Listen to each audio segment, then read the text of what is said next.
வணக்கம் மிதுன ராசி நண்பர்களே, நான் உங்கள் மகாராஜன்.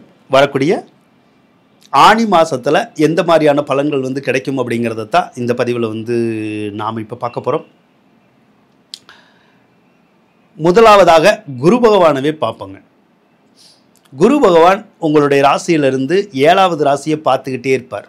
இது யோகமான பலனை கொடுக்குமானா கண்டிப்பாக கொடுக்கும். என்ன யோகமான பலனை கொடுக்கும் அப்படின்னு கேட்டிங்கன்னா, திருமணம் சம்பந்தப்பட்ட விஷயத்தில் தான் அதிகமாக அது வேலை செய்யும். அதாவது உங்களுக்கு திருமணம் நடக்கலை அப்படின்னா, ரொம்ப நாள் ஆகாமல் இருக்குது, நம்ம முயற்சி பண்ணிக்கிட்டே இருக்கோம், ஏதோ ஒரு தடங்கள் வருது, நடக்க மாட்டேங்குது அப்படின்னா இப்போது நடக்கிறதுக்கான சாத்தியக்கூறுகள் இருக்கும்.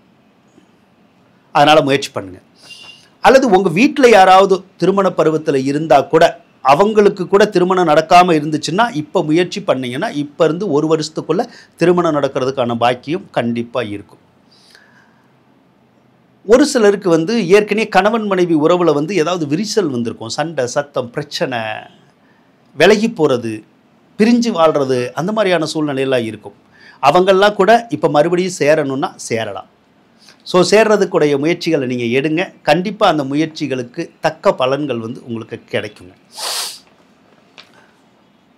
ஒரு சிலருக்கு ஏற்கனவே அந்த கணவன் மனைவிக்குள்ளே சண்டை சச்சரவு இருந்தால் அதெல்லாம் சரியாகிற நேரம் தான் இது. ஸோ பிரச்சனைகள் சரியாகிற நேரம், குடும்பத்தில் உள்ள சிரமம் சிக்கல் சரியாகிற நேரம். அதை சரி பண்ணணும்னு நீங்கள் ட்ரை பண்ணுங்கள், கண்டிப்பாக சரி பண்ணிடலாம். ஜென்ம ராசியில் பொதுவாக குரு இருக்கிறது நல்லதா அப்படின்னா, ஜென்ம ராசியில் குரு இருக்கிறது மட்டும் கொஞ்சம் நார்மல் தான்.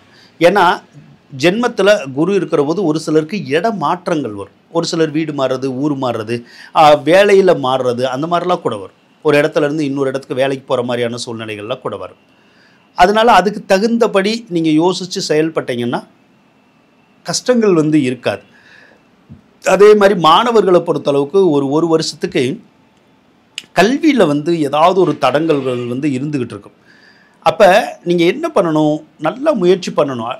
படித்ததுவே திரும்ப திரும்ப திரும்ப படிக்கிற போது, அதே மாதிரி நல்லா பண்ணுற போது, கடுமையாக உழைக்கிற போது கண்டிப்பாக அந்த படிப்பில் இருக்கிற சிரமங்கள் எல்லாமே விலகிடும். மார்க்கு கிடைக்கிறதுல இருக்கிற சிரமங்கள் எல்லாமே விலகிடும். ஒரு சிலருக்கு ஸ்கூலுக்கே போக விடாது, ஸ்கூலுக்கு போகணுங்கிற ஆசையே கூட இருக்காது, அந்த மாதிரிலாம் செய்யும். ஸோ நீங்கள் அப்படியெல்லாம் இருந்துடாதீங்க. ஸ்கூலுக்கு போகணும், கண்டிப்பாக படிக்கணும். ஒரு நல்லா படித்து வர்ற போது தான் பின்னாடி நிறைய விஷயங்கள் உங்களுக்கு உலகத்தை பற்றி தெரியும்.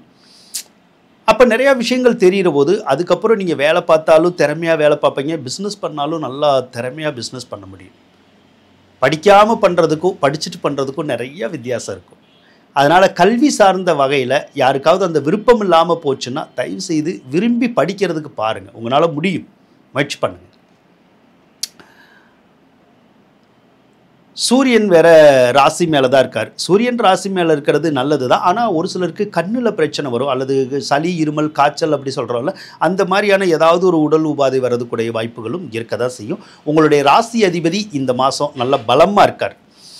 அப்போ ராசி அதிபதி நல்லா பலமாக இருந்தாலே நல்லது நடக்குமான்னு கேட்டிங்கன்னா கண்டிப்பாக நல்லது நடக்கும். நீங்கள் ஜெயிக்க முடியுமா? கண்டிப்பாக ஜெயிக்க முடியும்.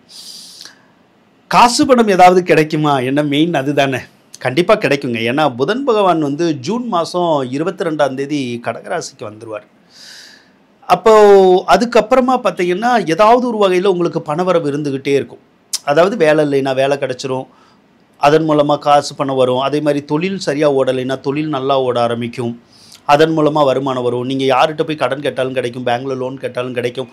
சொத்துக்களை விற்று காசு வாங்கணும்னு நினச்சாலும் காசு வாங்க முடியும், காசு வரும்.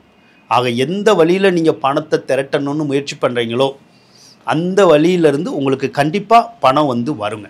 அதன் மூலமாக பொருளாதார சிக்கல்கள் தீரும், கடன் காட்சிகள் எல்லாம் தீரும், மன மகிழ்ச்சி கூட ஏற்படுறதுக்குடைய வாய்ப்புகள் இருக்கும். அதே மாதிரி நீண்ட காலமாக ஒரு சிலர் படித்து முடிச்சிருந்துருப்பாங்க, மறுபடியும் படிப்பை கூட விட்டுருந்துருப்பாங்க போதும் அப்படிங்கிற மாதிரி. ஆனால் இப்போ மறுபடியும் படிக்கிறதுக்குடைய எண்ணங்கள் சிலருக்கு வரும். மேற்படிப்பு படிக்கணும் அல்லது ஏதோ ஒரு கோர்ஸ் படிக்கணும் அப்படி தோணும். படிக்க முடியுமா? கண்டிப்பாக படிக்க முடியும், முயற்சி பண்ணுங்கள். இப்போ முக்கால்வாசி அந்த கல்வி பற்றிய சிந்தனைகள் உங்களுக்கு அதிகமாக இருக்கும். அது நீங்கள் படிக்கிறதாவோ அல்லது உங்கள் பிள்ளைகள் படிக்கிறதாவோ அல்லது யாரோ ஒருத்தர் அந்த படிக்கிறது சம்மந்தப்பட்ட விஷயத்தில் கண்டிப்பாக நீங்கள் சில வேலைகளை சில முயற்சிகளை செய்யக்கூடிய ஒரு மாதம்தான் இந்த மாதம். அதே மாதிரி பிரிஞ்ச உறவினர்களை கூட நீங்கள் சேர்க்கணும் அப்படிங்கிற மாதிரி இருக்கும். பிரிஞ்ச உறவினர்கள் சேருவாங்களா? கண்டிப்பாக சேருவாங்க, நம்மளால் சேர்க்க முடியும். ஒரு சிலருக்கு பயண அலைச்சல்கள் இருக்கும், ஒரு இடத்துல இருக்க முடியாது, அங்கிட்டு இங்கிட்டுன்னு சொல்லி கொஞ்சம் போயிட்டு வர்ற மாதிரியான ஒரு சூழ்நிலைகள் இருக்கும். அதனாலேயே நம்மளுடைய தொழில் ஸ்தாபனங்களுக்கு லீவு விடுற மாதிரி வரலாம், அல்லது வேலை பார்க்குறவங்களுக்கு லீவு போட்டுட்டு ஒரு வேலையை பார்க்குற மாதிரியான சூழ்நிலைகள் கூட இந்த மாதம் வந்து உங்களுக்கு கொஞ்சம் இருக்கும். சூரியன் வேற ராசியில் இருக்காருல்ல, அரசாங்க சம்மந்தப்பட்ட காரியங்களை எதாவது பண்ணணும் அப்படி தோணும். பண்ண முடியுமான்னா பண்ண முடியும். இப்போ கவர்மெண்ட் மூலமாக ஏதோ ஒன்று வேணும் உங்களுக்கு அப்படின்னா நீங்கள் போய் கேட்டீங்கன்னா கிடைக்கும். அது என்ன விஷயத்துக்காக நீங்கள் போகிறீங்களோ, ஏன்னா ஒவ்வொருத்தருக்கும் கவர்மெண்ட்டில் ஒவ்வொரு விஷயங்கள் நடக்கணுங்கிற எதிர்பார்ப்புகள் இருக்கும். ஸோ நீங்கள் போனீங்கன்னா உங்களுடைய எதிர்பார்ப்புகள் வந்து நிறைவேறக்கூடிய ஒரு தருணம் தான் இந்த தருணம். அதே மாதிரி செவ்வாய் பகவான் வேறு உங்களுக்கு 3வது ராசியில் தான் இருக்கார், கேது 3வது ராசியில் தான் இருக்குது. அப்போ ஏதாவது ஒரு சொத்தை கொடுத்துட்டு இன்னொரு சொத்து வாங்கணும்னு நினச்சா வாங்க முடியும், அல்லது ஒரு சொத்தை விற்கணும்னு நினச்சா இந்த காலத்தில் கண்டிப்பாக வந்து விற்க முடியும். அதே போல் தாயாருக்கு மட்டும் மருத்துவ செலவுகள் வரும். அவங்களுக்கு ஏதாவது ஒரு வகையில் உடல்நல கோளாறு ஏற்படுறதுக்குடைய சந்தர்ப்பங்கள் வந்து கொஞ்சம் இருக்க தான் செய்யும். ஒரு சிலருக்கு வீடு மாறுறது, ஊர் மாறுறது, இல்லைன்னா கம்பெனி விட்டு கம்பெனி மாறுறது, இந்த மாதிரியான மாற்றங்கள் வந்து சிலருக்கு இந்த மாதம் வந்து கண்டிப்பாக இருக்குங்க. சனி பகவான் வேறு உங்களுக்கு 9வது ராசியில் தான் இருக்கார். சனி 9வது ராசியில் இருக்கும்போது பொதுவாகவே நல்லா இருக்குமான்னு கேட்டிங்கன்னா கண்டிப்பாக நல்லா தாங்க இருக்கும். சனி பகவான் வந்து பாக்கியாதிபதி உங்களுக்கு. அப்போ அவர் வந்து நல்ல பாக்கியங்களை கொடுக்கணும்னு நினைப்பார். அந்த பாக்கியங்கள் எதன் மூலமாக கிடைக்கும்னா தந்தை வழி மூலமாக கிடைக்கும். இப்போ அப்பா மூலமாக வர வேண்டிய சொத்துக்கள் ஏதாவது வர வேண்டியது இருந்தால் வந்துடும், அல்லது அப்பா மூலமாக ஏதாவது உங்களுக்கு ஒரு நல்ல காரியம் நடக்கணும்னு இருந்துச்சுன்னா நீங்கள் எதிர்பார்த்தீங்கன்னா நடந்துடும். அதே மாதிரி குறிப்பாக வெளிநாடு சார்ந்த விஷயங்களுக்கு இந்த கிரகம் ரொம்ப நல்ல கிரகம். இப்போ வெளிநாட்டில் போய் படிக்கணும், வெளிநாட்டில் வேலை பார்க்கணும், வெளிநாட்டில் போய் பிஸ்னஸ் பண்ணணும் அப்படின்லாம் நினச்சா கண்டிப்பாக நடக்கும். அதுக்கெல்லாம் நல்லா கை கொடுக்கும். அதே மாதிரி வெளிநாட்டில் இருக்கவங்களுக்கு விசா வேணும், பிஆர் வேணும் அப்படின்னா அதெல்லாம் கொடுக்கக்கூடிய கிரகம் தான் இது. ஸோ முயற்சி பண்ணுங்க. அதே போல் ராகு மட்டும் 9வது இடத்துல இருக்குது பாருங்கள். ராகு 9வது இடத்துல இருக்கிறது சிலருக்கு தந்தைக்கு உடம்பு சரியில்லாமல் போகலாம், இல்லைன்னா தந்தை கூட வந்து கொஞ்சம் கருத்து வேறுபாடு ஏற்படுறதுக்கூடிய ஒரு சந்தர்ப்பம் கொஞ்சம் இருக்கும். அதே போல் சிலருக்கு டிரான்ஸ்ஃபர் மாதிரி ஏதாவது வேணும்னா கண்டிப்பாக கிடைக்கும். இப்போ ஒரு கம்பெனியில் வேலை பார்க்குறோம், அல்லது கவர்மெண்ட்டில் கூட வேலை பார்க்குறோம், எங்கே வேலை பார்த்தாலும் சரி வேறு இடத்துக்கு நம்ம போகணும் அப்படின்னு நினச்சோம்னா கண்டிப்பாக அந்த டிரான்ஸ்ஃபர் மாதிரியான விஷயங்கள் கிடைக்கிறதுக்குடைய சந்தர்ப்பங்களும் இப்போ இருக்க தான் செய்யுது. சுக்கிர பகவான் வேற 5வது இடத்தை தான் பார்த்துக்கிட்டே இருக்கார். சுக்கிரன் 5வது ராசியை பார்க்குற போது ரொம்ப நல்லா இருக்குங்க. ஏன்னா 5வது ராசிங்கிறது இந்த நம்ம லவ் பண்ணக்கூடிய ஒரு ராசி. ஸோ அந்த இடத்த அந்த சுக்கிரன் பார்க்குற போது சிலருக்கு அந்த புதுசாக அந்த காதல் எண்ணங்கள் அப்படி சொல்கிறோம்ல, அந்த மாதிரி வர்றதுக்குடைய சந்தர்ப்பம் இப்போ இருக்கும்.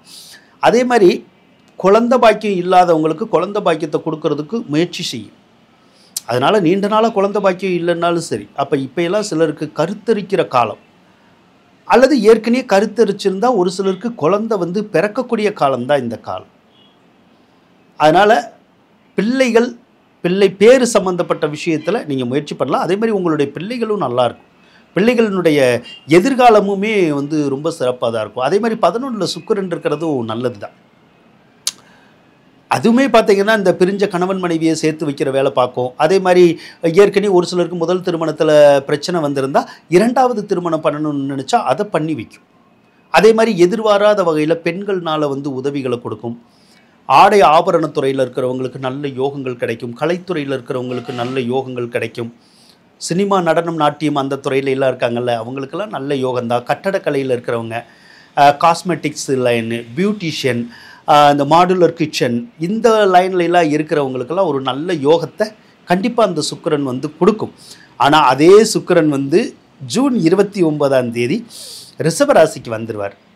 அப்போ நல்லதான்னு கேட்டிங்கன்னா நல்லா தான் இருக்கும். ஆனால் கொஞ்சம் செலவுகள் வந்து நிறையா வரும். எதில் செலவு வரும்?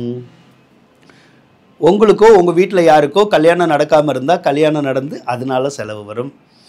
அதுக்கப்புறம் வீடு நீங்கள் கட்டணும்னு நினச்சா கட்டலாம், வாங்கணும்னு நினச்சா வாங்கலாம், விற்கணும்னு நினச்சாலும் விற்கலாம், அதில் செலவு வரும். ஒரு சிலருக்கு வாகனங்கள் வாங்கி கொடுக்கும். அதனால் வாகனத்தின் மூலமாகவும் கொஞ்சம் செலவுகள் இருக்கும். அதே மாதிரி சிலருடைய வீட்டில் ஏதாவது ஒரு வகையில் கொஞ்சம் மருத்துவ செலவுகளையும் அந்த சுக்கிரன் கொடுக்கறதுக்கான சந்தர்ப்பம் இருக்கும். சிலருக்கு பிள்ளைகள் சம்மந்தப்பட்ட விஷயத்தில் குழந்தை பெற்றுக்கிறனால கூட செலவுகளை ஏற்படுத்தக்கூடிய ஒரு அமைப்பு இந்த மாதம் இருக்கதா செய்யுது. எது எப்படி இருந்தாலும் இந்த ஆனி மாதம் அப்படிங்கிறது உங்கள் ராசிக்கு நல்லா தான் இருக்குது. ஸோ நல்லா தான் இருக்கும். எதிர்காலமும் அப்படி தான் ஒரு சிறப்பான வாழ்க்கை அமைஞ்சு முன்னேறதுக்குடைய ஒரு அடித்தளம் எல்லாம் இனிமேல் நீங்கள் போட்டுக்கிட்டே இருப்பீங்க. வாழ்த்துக்கள் நண்பர்களே. நன்றி. உங்களுக்கு இந்த வீடியோ பிடிச்சிருக்குன்னு நினைக்கிறேன். பிடிச்சிருந்தா லைக் பண்ணுங்கள், ஷேர் பண்ணுங்கள், மறக்காமல் சப்ஸ்கிரைப் பண்ணுங்கள். வாழ்த்துக்கள்.